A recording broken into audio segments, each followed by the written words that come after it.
եկավ տաղավար եւ այսպես տարին ամփոփում ենք եւ տարվա վերջ կալանավորեցի սիսական ջոկատի լեգենդար հրամանատար Աշոտ Երկաթին, Աշոտ Մինասյանին։ Խնդրեմ այս մասով ձեր տեսակետը։ Շնորհակալ եմ հրավերքի համար։ Ինչ վերաբերում է Աշոտ Մինասյանի կալանավորմանը, Աշոտ Մինասյանը սիսական ջոկատի լեգենդար հրամանատարն է։ Աշոտ Մինասյանը մասնակցել է Արցախյան եւ առաջին Արցախյան պատերազմին, եւ քարորյա պատերազմին, եւ 44-օրյա պատերազմին։ Նա մեծ ներդրում ունի Արցախյան ազատամարտի ժամանակահատվածում, նրա հարազատ եղբայրը զոհվել է այդ պատերազմում։ Աշոտ Մինասյանը ոչ միայն ազատամարտիկ է, դաշտային հրամանատար, այլ նաեւ լավ կազմակերպիչ է եւ նաեւ բանաստեղծ է։ Մենք շատ ցավում ենք, որ Աշոտ Մինասյանին կալանավորել են զենք ու զինամթերք պահելու համար։ Ազատամարտիկ է, ունեցել է զենք ու զինամթերք։ Այդ զենք ու զինամթերքը նախատեսված են եղել ադրբեջանցիների թուրքերի դեմ պատերազմի համար, ոչ թե Հայաստանում օգտագործելու համար։ Սակայն որևէ բան հաշվի չառան, ոչ նրա ծառայությունները, ոչ նրա առողջական վիճակը եւ Աշոտ Մինասյանին կալանավորեցին։ Մենք հայոց աշխարհազոր ռազմաքաղաքական միավորման անունից մեր զորակցությունն ենք հայտնել հայտարարությամբ Աշոտ Մինասյանին, մաղթել ենք նրան առողջություն, համբերություն եւ շուտապույտ ազատ արձակում, ազատություն։ Օրեր առաջ Աշոտ Մինասյանը նաեւ կոչով են հանդես եկել կանգնել հայ առաքելական եկեղեցու կողքին, թույլ տալով բացել այն, սա կապ ունի կարծում եք նաեւ այս իրեն բանտելու հետ։ Դա էլ կապ ունի, որովհետեւ բոլորս հայ ժողովրդի մեծամասնությունը, մեր հավատացյալ ժողովուրդը, բոլորը մեծ մասը կանգնած են հայ առաքելական Սուրբ եկեղեցու կողքին, հայ առաքելական Սուրբ եկեղեցուն պաշտպանելու պատճառով կալանավորված է նաև գործարար եւ ազգային մեծ բարերար Սամվել Կարապետյանը։ Սամվել Կարապետյանն ընդամենը հայտարարել է, եթե քաղաքական ուժերը չեն կարողանում պաշտպանել եկեղեցուն անհրաժեշտ չափով, մենք դա կանենք մեր ձևով։ Մեր ձևով կանենք, նրանք բնութագրել են որպես իբրև թե իշխանությունը բռնազավթելու փորձ եւ ապօրինաբար կալանավորել են գործարար եւ մեծ բարերար Սամվել Կարապետյանին։ Ու մի շարք ուրեմն մեր հայրենակիցներ ապօրինի կալանավորված է Վահագն Չախալյանը, ապօրինի կալանավորված են սրբազանները, Շիրակի թեմի առաջնորդ Միքայել Աջապահյանը, Տավուշի թեմի առաջնորդ arczepiskopos Բագրատ Սրբազանը, Արագածոտնի թեմի առաջնորդ Պռոշյանը եւ այլք։ Էլի հոգեվորականներ, Պայստազորի զինվորականներ են կալանավորված, ազատամարտիկներ են կալանավորված Նիկոլի դեմ ընդդիմադիր ուրեմն գործունեություն ծավալելու համար։ Ընդդիմադիր գործունեություն ծավալելը դա սահմանադրական իրավունք է։ Նիկոլ Փաշինյանը խախտում է Հայաստանի օրենսդրությունը, խախտում է Հայաստանի սահմանադրությունը, որովհետեւ նա հայտարարում է, որ Հայաստանում կարող է լինել որևէ դատավոր, որի ասածը չանի։ Նիկոլ, դու ով ես, որ դատավորին կարգադրես։ Հայաստանի սահմանադրության դատական իշխանությունը անջատ է գործադիր իշխանությունից։ Բացի դրանից նա հայտարարել է նաև իր նեղ շրջանակում, որ ես գիտեմ, թե ինչ է լինելու ինձ հետ, եթե ես իշխանությունս կորցնեմ։ Ժողովուրդը մի խառնամբոխ է, որին պետք է անդադ պահել ճնշման տակ։ Դրա համար ուրեմն ինքը հայտարարել է, որ ես ամեն գնով երկարաձգելու եմ իմ իշխանությունը, եթե պետք լինի նաև Թուրքիայից ստանալ աջակցություն, ես չեմ վարանի եւ Թուրքիայից կստանամ քաղաքական եւ այլ կարգի աջակցություն իմ իշխանությունը երկարաձգելու համար։ Նիկոլը Հայաստանում կատարում է Ադրբեջանի եւ Թուրքիայի դեսպանների պարտականությունները։ Նրա բոլոր քայլերը ուղղված են ընդդեմ Հայաստանի եւ հայ ժողովրդի, ընդդեմ մեր ազգային արժեքների եւ ի հօգուտ Ադրբեջանի ու Թուրքիայի։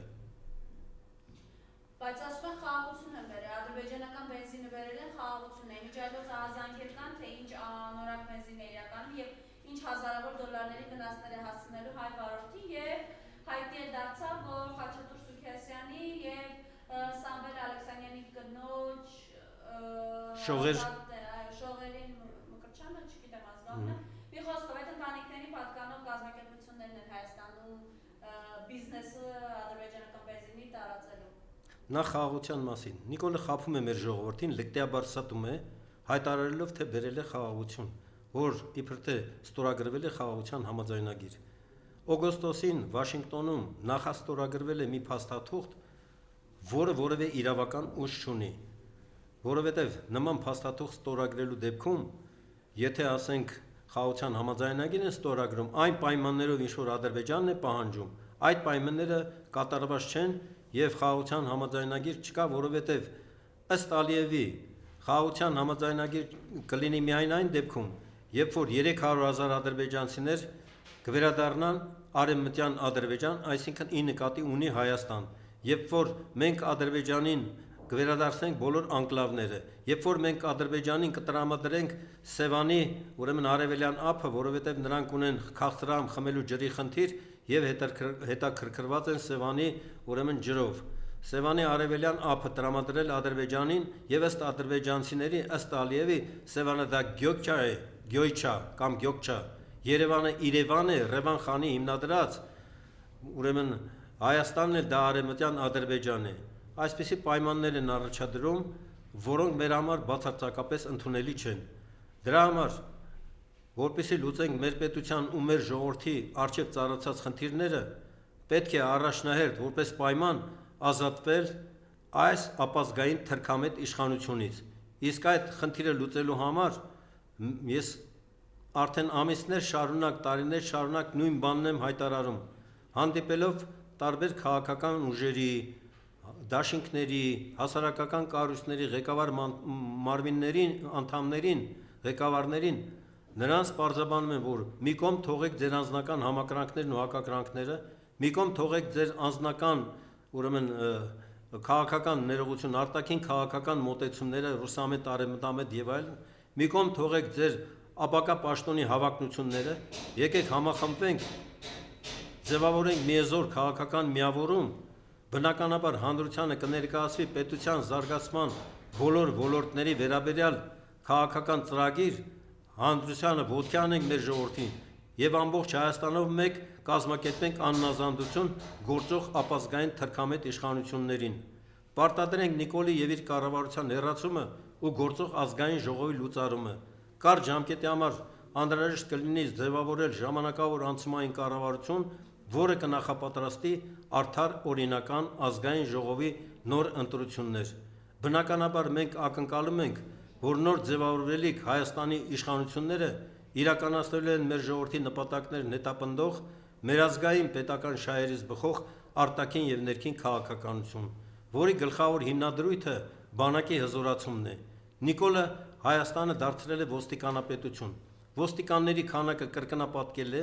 բարձրաստիճան ոստիկանների աշխատավարձերը բարձրացրել է,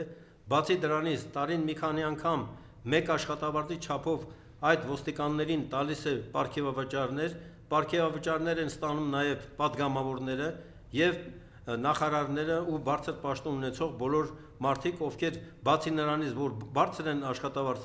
ստանում են նաև նրանք մեկ աշխատավարձի չափով տարին մի քանի անգամ պարգևավճարներ, որպեսզի ծառայեն Նիկոլ Փաշինյանի իշխանությանը։ Սա երկար չի տևելու։ Մենք համախմբելու ենք մեր ժողովրդին, հզորացնելու ենք մեր բանակը,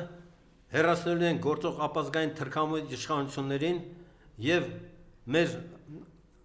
կարգավորելով հարաբերությունները մեր արտաքին գործընկերների հետ, նրանց ռազմաքաղաքական աջակցությամբ ազատագրելու ենք Արցախն ու մեր հայրենիքի բռնազավթված մյուս տարածքները։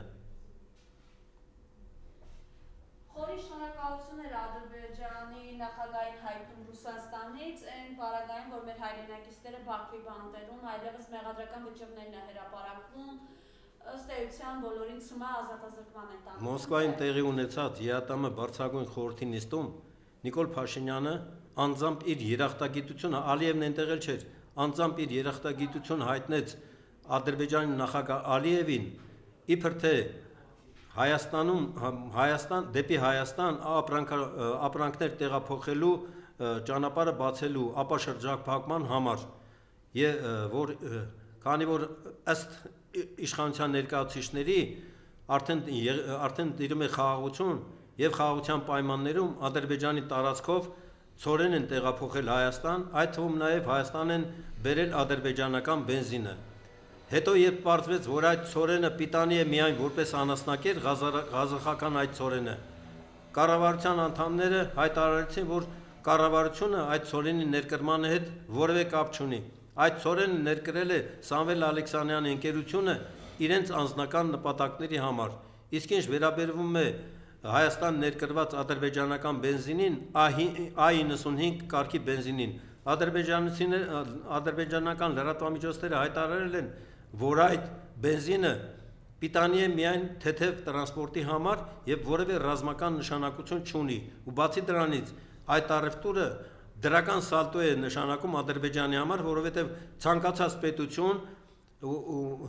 բնականաբար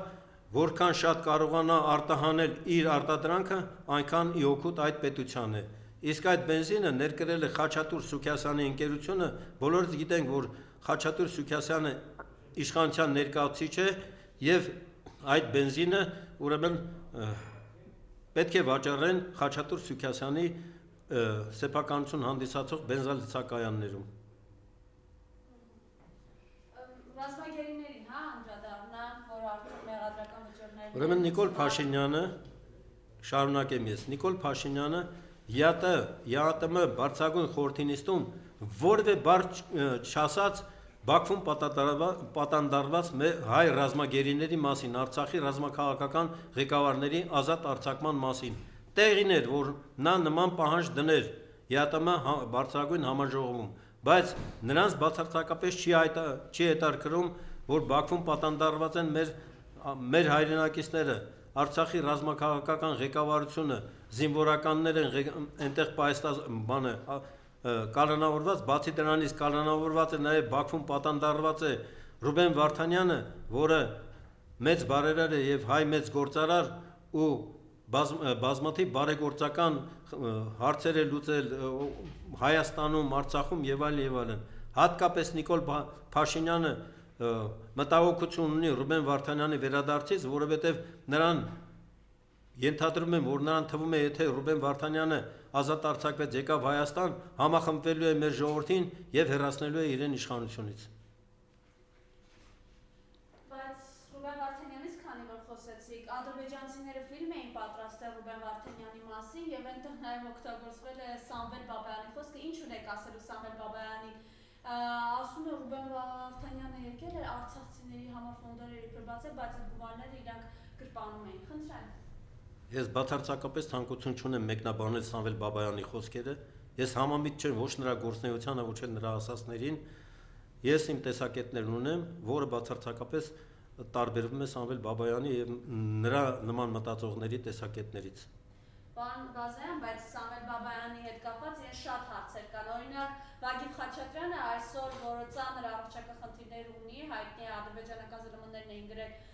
Բաքվի հիվանդանոց են տեղափոխել, ինքը դատապարտված է ազատազրկման, որովհետև Սամվել Բաբայանի վարորդը լինելու մեղադրանքով։ Ու այսօր Սամվել Բաբայանը կարողացել է առողջ հասնել Հայաստան Արցախից ու դեռ այսպիսի կեցվածք է դրսևորում։ Սա ինչի ցուցիչ է։ Թող գնահատական տան Սամվել Բաբայանի գործունեությանը մեր հայրենակիցները։ Ես նորից եմ կրկնում, ես չեմ ընդունում Սամվել Բաբայանի գործունեությունը, չեմ կիսում նրա արտահայտված տեսակետները։ Գալով մեր խնդիրներին, իրենք ասում են, որ այս խաղաղությունը որ բերել ենք, տեսեք սահմանի կրակոցներ չկան, գիտեք նաև հունվարի 1-ից պարտադիր զինվորական ծառայությունը կրճատվեց, խնդրեմ բանակային խնդիրների հետ կապված ձեր տեսակետը։ Ուրեմն Նիկոլ Փաշինյանը, ես արդեն ասացի, Նիկոլ Փաշինյանի գործունեությունը ուղղված է հայոց բանակի կազմաքանդմանը, բացի դրանից նաև ուղղված է մեր ազգային անվտանգության ծառայության կազմաքանդմանը։ Բանակի վաստակաշատ զինվորականների վրա Նիկոլ Փաշինյանը պահանջել է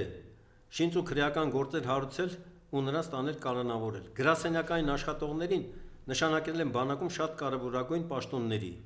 Բացի դրանից Նիկոլ Փաշինյանը կազմաքանդել է նաև Հայաստանի ազգային անվտանգության ծառայությունը։ Ազգային անվտանգության ծառայությունը կոչված է ապահովելու պետության անվտանգությունը, ունենա արտաքին հետախուզություն, արտաքին վտանգների գնահատում եւ համապատասխան անվտանգային միջոցների իրականացում, բայց մեր հայրենակիցների դեմ, ընդդիմադիր գործիչների դեմ Նիկոլ Փաշինյանի հրահանգով ազգային անվտանգության ծառայությունն է հարուցում շինծ ու քրեական գործեր ու իշխանության ենթակայության ներքո գործող դատարանների միջոցով տանում այդ մարդկանց կալանավորում են։ Այսօր մի քանի տասնյակ քաղաքական քաղբանտարկյալներ կան կալանավորված, ազատամարտիկներ, պայստազորի զինվորականներ, հոգևորականներ, գործարարներ եւ ազգային մեծ բարերարներ, անունները հերթով չթվեմ, բոլորս գիտենք ովքեր են ապօրինաբար կալանավորված։ Եվ այդ խնդիրը լուծելու համար բնականաբար գործող իշխանության հեռացումից հետո ազատ են արձակվելու շինծու մեղադրանքներով կալանավորված մեր բոլոր հայրենակիցները, իսկ Նիկոլ Փաշինյանը ու նրա գաղափարակից պաշտոնյաները ենթարկվելու են Հայաստանի Հանրապետության օրենսդրությամբ սահմանված կարգով դատական պատասխանատվության։ Եվ հայ առաքելական եկեղեցու դեմ հարձակում է իրենց, ճիշտ է ինքը ասել է, որ կիրակի օրը չի լինելու մայրաթորում, բայց մենք տեսանք, որ իրենք ունեն ինչ-որ օքրաթի, սակավաթի, բայց անձինք, որոնցից գավեն պահի ամեն ինչ հնարավոր է սպասել։ Ինչ ունենք անելու 28-ին հայ առաքելական եկեղեցի պաշտպանելու համար։ Արդեն մի քանի անգամ նման փորձեր եղել են հայ առաքելական եկեղեցու դեմ հարձակում կազմակերպելու համար, իշխանության ենթակայության ներքո գործող ոստիկանական ուժեր, տարբեր ստորաբաժանումներ այնտեղ են եղել, բայց մեր հայրենակիցները, մեր հավատավոր ժողովուրդը կանգնել է հայ առաքելական Սուրբ եկեղեցու կողքին, մեր վեհափառի կաթողիկոսի կողքին եւ որևէ ձևով նրանք չեն կարողացել ուրեմն հարձակում կազմակերպել եւ հեռացնել կաթողիկոսին։ Դրանից զատ Նիկոլ Փաշինյանը մի քանի անգամ կազմակերպել է կեղծ պատարակներ եւ պարտադրել են տարբեր ուրեմն պետական մարմինների աշխատողների, ուսուցիչների եւ այլն ներկա լինել այդ պատարակներում, իբր թե իրենք հայ առաքելական եկեղեցու հետևորդներ են։ Բոլորս տեղյակ ենք, որ Նիկոլ Փաշինյանը աղանդավոր է, նա կյանքի խոսք աղանդի ներկայացուցիչ է, նա պայքարում է մեր ազգային արժեքների դեմ, հայ առաքելական Սուրբ եկեղեցու դեմ, նա հայտարարում էր Շվեյցարիայում անցյալ տարի տեղի համայնքի եւ իշխանությունների հետ հանդիպան ժամանակ արդյոք եղել է ցեղասպանություն, թե չի եղել, դեռ պետք է պարզել, եթե եղել է, ապա ինչու է եղել, ինչպես է եղել, ինչքան մարդ է զոհվել, ըստ նրա ուրեմն նա հայտարարել էր նաեւ, որ դարեր շարունակ մեր հայրենիքը Հայաստանն է, բայց մեր պետությունը դարեր շարունակ իբրև թե եղել է Օսմանյան կայսրությունը։ Նիկոլ Փաշինյանը այնքան տգետ է, որ տեղյակ չի, որ ներկայիս Հայաստանը Արցախի հետ միասին, Նախիջևանի հետ միասին արևելյան Հայաստանն էր, որը եղել է ոչ թե Օսմանյան կայսրության տիրապետության տակ, այլ Իրանի տիրապետության տակ է եղել, իսկ Արցախի մեր հայրենակիցները, արցախցիները ունեցել են որոշակի ինքնավարություն եւ որոշակի զորաբանակ պահելու հնարավորություն։ Իսկ նա ուրանալով ցեղասպանությունը մի խոսքով փորձում էր կատարել Էրդողանի եւ Թուրքիայի բոլոր պահանջները եւ ադրբեջանցիների բոլոր պահանջներն է փորձում կատարել։ Եվ նա ասում է, երբ որ ադրբեջանցիք ասում են արևմտյան Հայաստանին, ասում են արևմտյան Ադրբեջան, մենք վիրավորվում ենք։ Բա որ մենք էլ ասում ենք արևմտյան Հայաստան, թուրքերը կվիրավորվեն, որովհետեւ արևմտյան Հայաստանը դա Թուրքիա է, Մասիսարն է դա Թուրքիա է։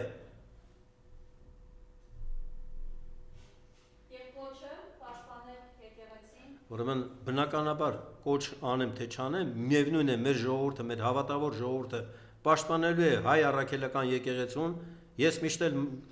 իմ հնարավորության սահմաններում ներկա եմ եղել, ուրեմն Էշմիածնում, երբ որ լսել ենք, որ կարող է հարձակում լինի Էշմիածնի վրա, վերջին 2 շաբաթվա ընթացքում առողջական խնդիրներ ունեի, տանից դուրս չեմ եկել, արդեն 3-րդ օրն է տանից դուրս եմ գալիս եւ շարունակում եմ իմ հանդիպումները տարբեր քաղաքական կազմակերպությունների, հասարակական կառույցների, դաշինքների, քաղաքական նախաձեռնությունների ղեկավար մարմինների հետ նույն բանը խնդրելով նրանց, որ նորից եմ կրկնում, մի կողմ թողեք ձեր հավակնությունները ապագա պաշտոնի, բերեք համախմբվենք, ձևավորենք մի հզոր քաղաքական միավորում եւ հեռացնենք այս իշխանությանը, որովհետեւ առանց այս իշխանության հեռացման, սա ոչ թե նպատակ է իշխանափոխությունը, այլ ընդամենը միջոց, ընդամենը պայման մեր ժողովրդի ու մեր պետության առջև ծառացած խնդիրները լուծելու համար։ Շնորհակալություն։ Շնորհակալ եմ հրավերքի համար։